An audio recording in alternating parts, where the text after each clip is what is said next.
the Philosophies of Radhakrishnan and Kierkegaard. So, as we start, philosophical inquiry into human existence returns repeatedly to a central paradox. Despite being finite beings, constrained by time, history, embodiment, and circumstances, we experience within ourselves a sense of infinite possibility, longing, and aspiration. Human beings are imagining ideals far beyond their immediate conditions, seek meanings that are not reducible to physical survival, and experience inward dimension that seem to exceed the limits of our empirical state. So this structural duality of being finite yet reaching toward the infinite has shaped metaphysical, ethical, and existential thought for centuries. So my paper talks about infinite and finite not in the normal perspective as mathematics or physics or on a physical standard.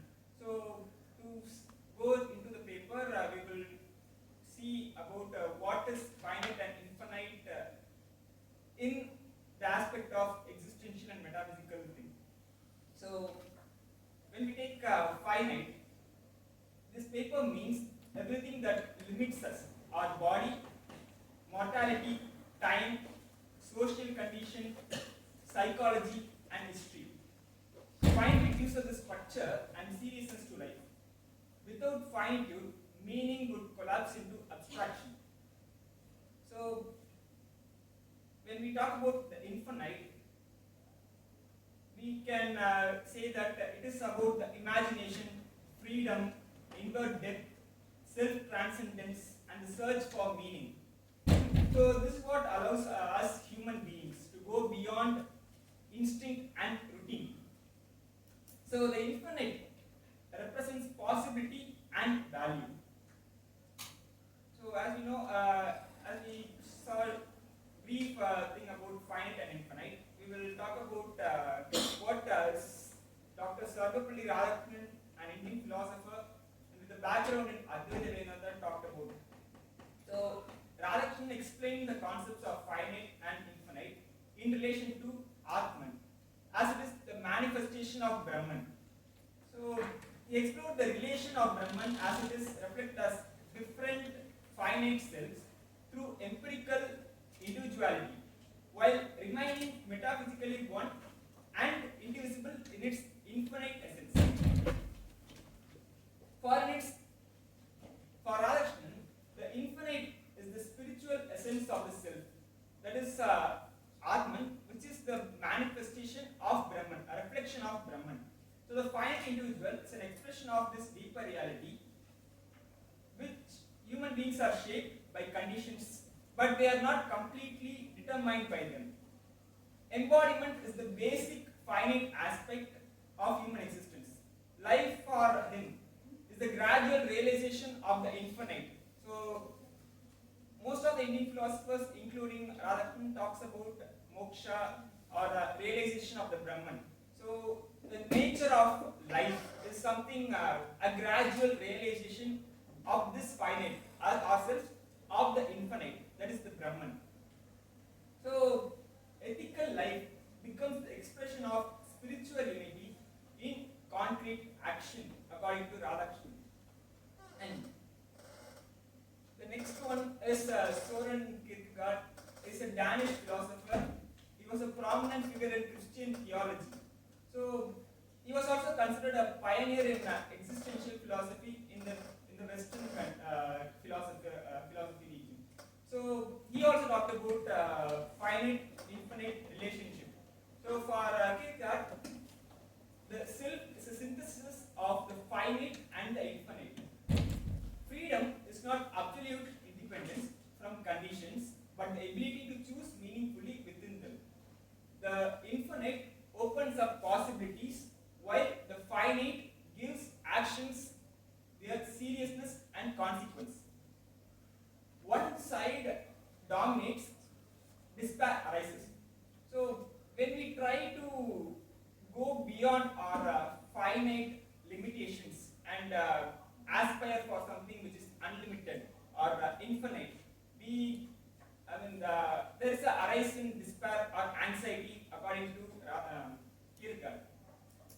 So he talks about authentic selfhood, which requires conscious inward commitment.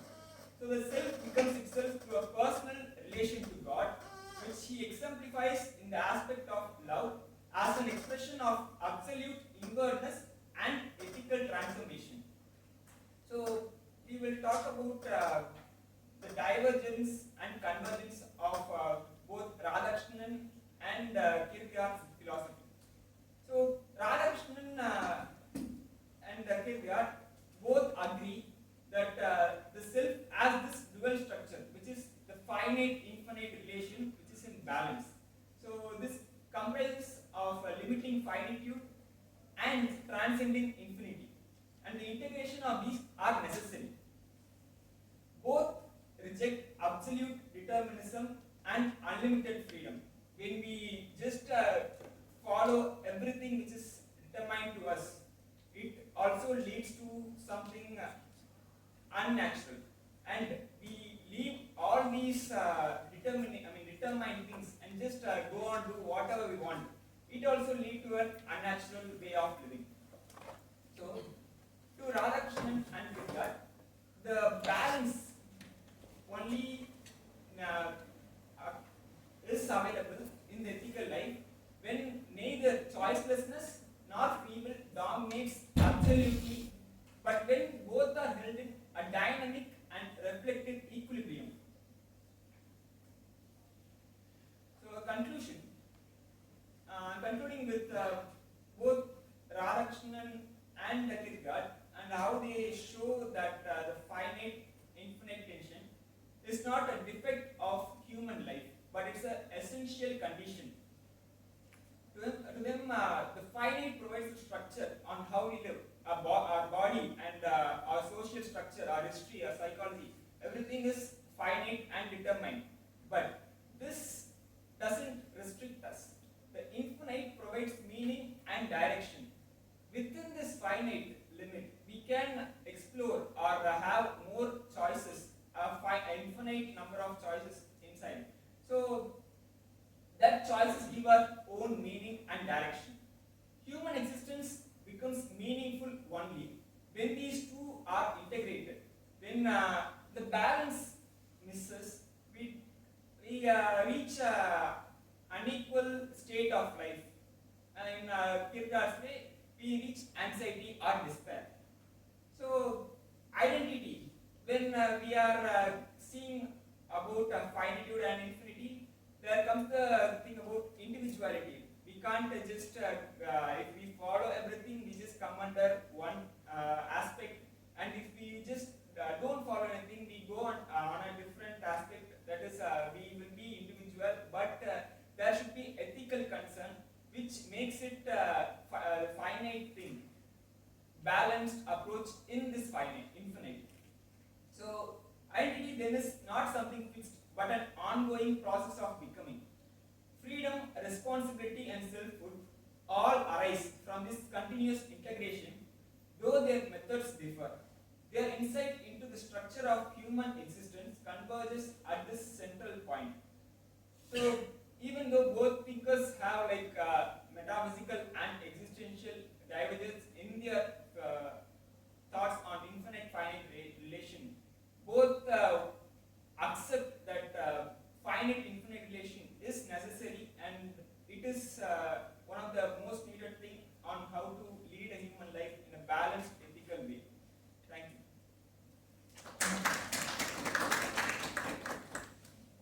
Friends, Jolive Sharullesh is a PhD scholar in the Department of Philosophy, Pondicherry University.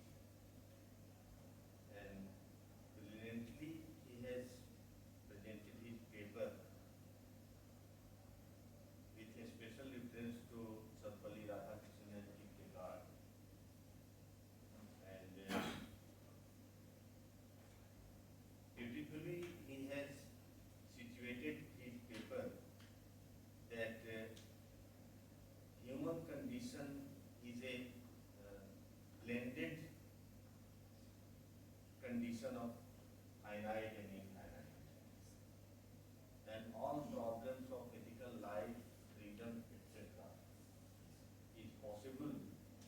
only due to the finite-infinite tension which is available in human condition.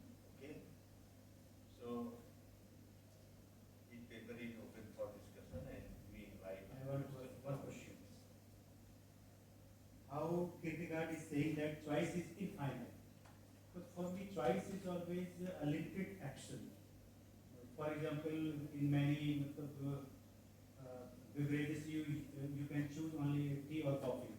And it is also impossible for a human being to have knowledge of all object of choice of past, future, and present.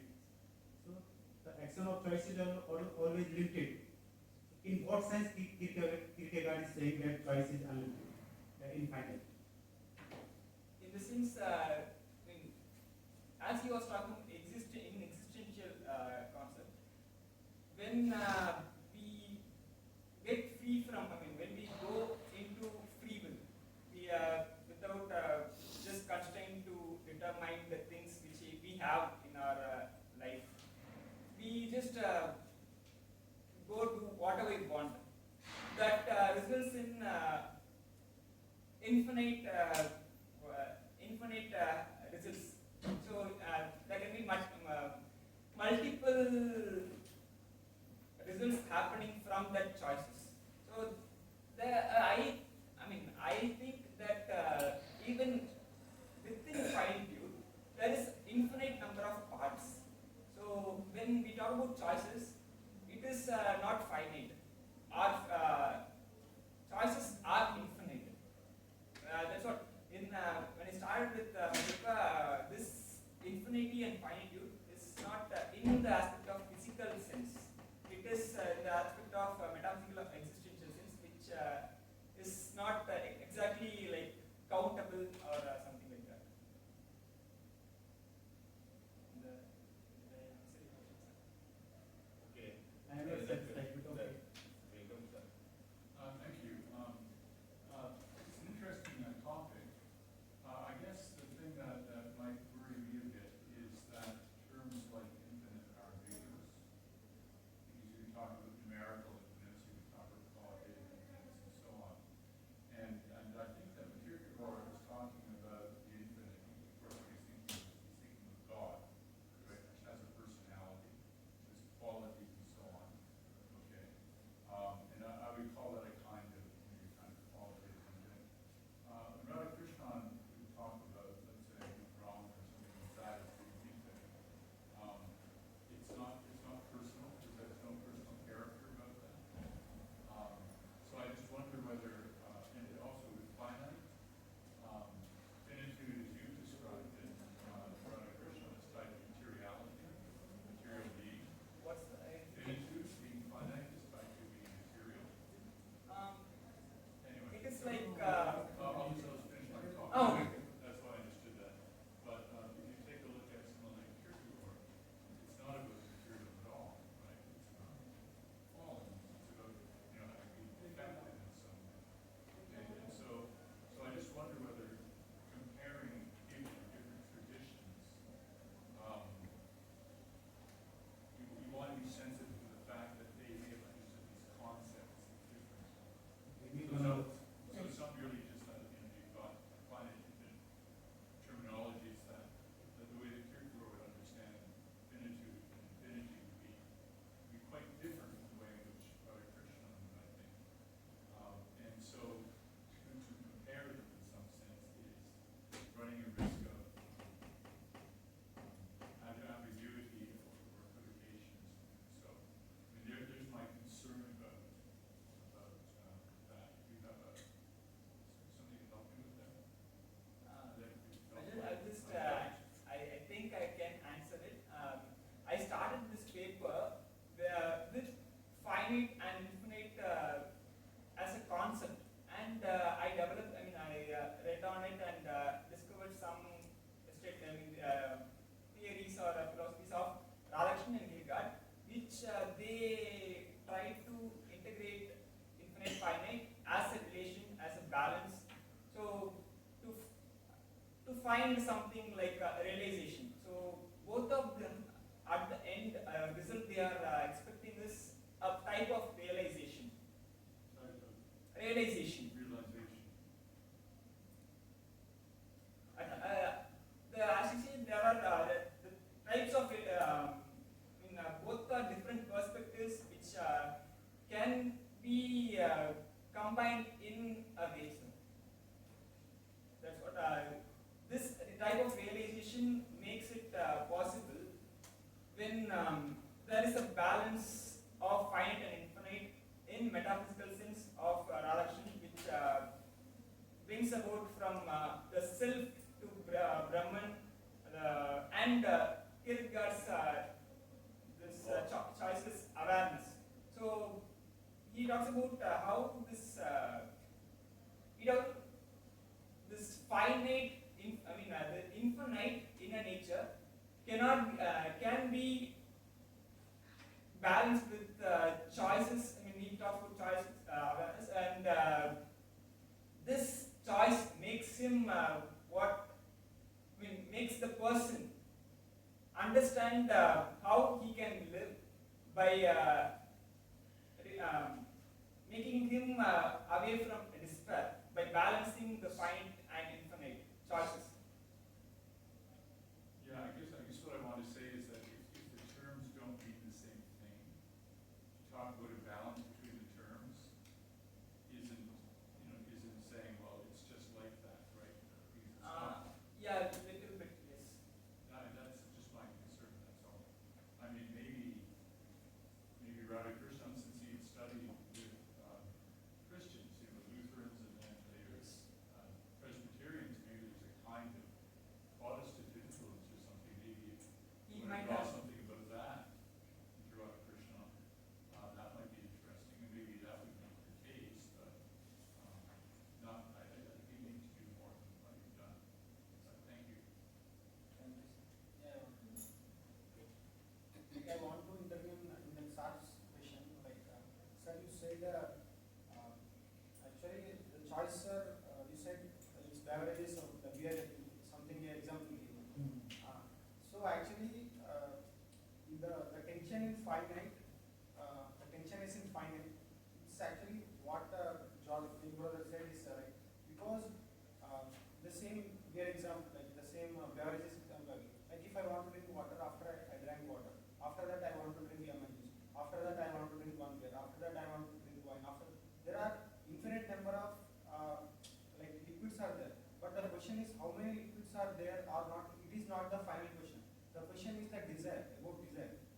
Like what you want to drink finally, like how to stop that desire, like what the fulfillness that gives that to stop that desire to drink something. That is the thing. Like the choices is not about the number of beverages.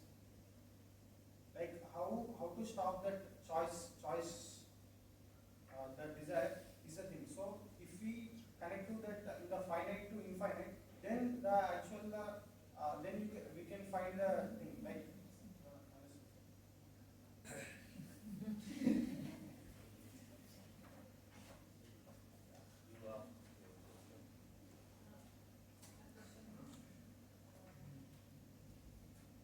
How to describe what is stresses, both of them, Radhakrishnan and Kierkegaard, and how to relate them in present scenario, stresses, and that time stresses. How to connect with this stresses I didn't get the word. What is it?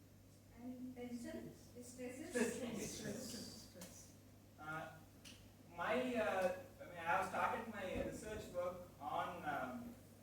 My research title is Analysis of the Finite Infinite in Philosophical Counseling. So I have derived the idea infinite finite from the paper. So I'm trying to make a tool or a method, like a method to philosophical counseling from this infinite finite approach. So when we understand Radhakrishnan's and Kierkegaard's method, the ideas of them in finite and finite, we can get insights on how they used, how they used it in their perspectives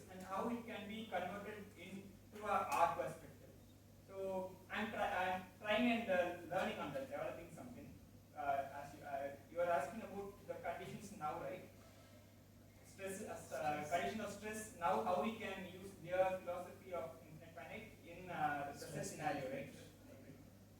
Means only one tool solve every problem. No, it is one of the it is one of the two. So again, How many creates tools? One of the tools. How many creates tools? Because you solve this problem other person to person. Okay, there is different perspective from different different people and how it can solve solve their problems separately. That's what. Praveen, yes. Exactly. The concept of finite and infinite in the terms of mathematics and philosophy. Is there any relation between philosophical point of view and mathematical point of view? There is a slight variation. So both talks about the unlimited things or infinite concept. Both talks about unlimited or unreachable thing or never-ending potential in that sense. In mathematics and physics, it is something physical. In philosophy, it is more abstract, not as it is. Any more question? So last question, Sharullesh from my side. Radhakrishnan has said that human being is out in the finite and aspire for infinite. Okay? Now it is clear. It is a statement of Radhakrishnan.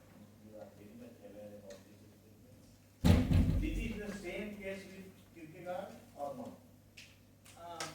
It's more or less similar case. There is no limitation of Christian theologists that we cannot be aspire for the infinite. No, There is a barrier of Christian theology. I don't understand. but I think Kierkegaard about infinite, what he told was there were. No, it is very well clear that according to Radhakrishnan, human being is called infinite. Okay? But aspire for finite. No, Aspire for infinite. They are finite. It means there is a possibility to get rid from finitude. Yes. This is the same case with Kierkegaard or No, sir. Okay. With Kierkegaard, what he talked about is Then why you are making how you will make a fruitful comparison between the two?